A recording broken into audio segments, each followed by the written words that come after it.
GoldFinger is the next film in the Bond series. This is the third film overall in the Bond series and is the most iconic of the Sean Connery era. This came out a year after From Russia with Love, and similar to Russia with Love, the budget was upped because the last film was a bigger hit, and this film was so iconic. This is my favorite of the Sean Connery era. First of all, it has the best Bond song, or at least one of the best of all time. GoldFinger! The vocal performance in that song is great. It's iconic. And also, this is the film that has, well, the girl who's killed and painted in gold.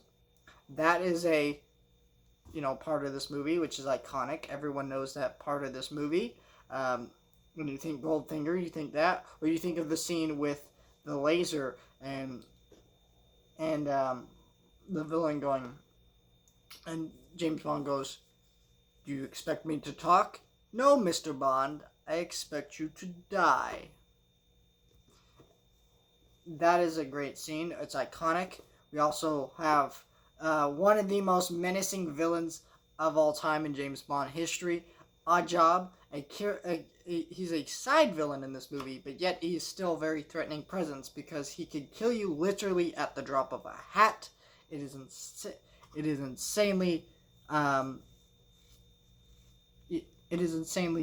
iconic, this movie. But I think I don't think it's as good as some people have made it out to be over the years. I can see why at the time this would have been a really great film, and I can understand why it made Bond so iconic.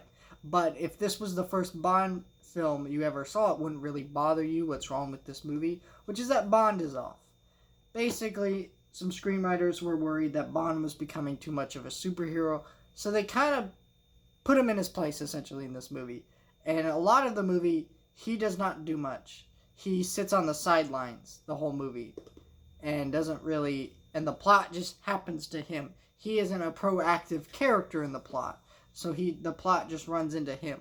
And it works fine in the movie. It's just weird to see Bond not taking such a proactive role in the series. But also, this is the movie that introduced the gadgets and stuff, which worked fine in this movie, but they led to some later silliness in some of the other Bond movies. But this is still one of the best of the series, just not so much for Bond's character himself. But as gorgeous cinematography, it's really has a great pace to it, great villain, has great action, suspense, everything you want in a Bond film. This is one of the best of all time.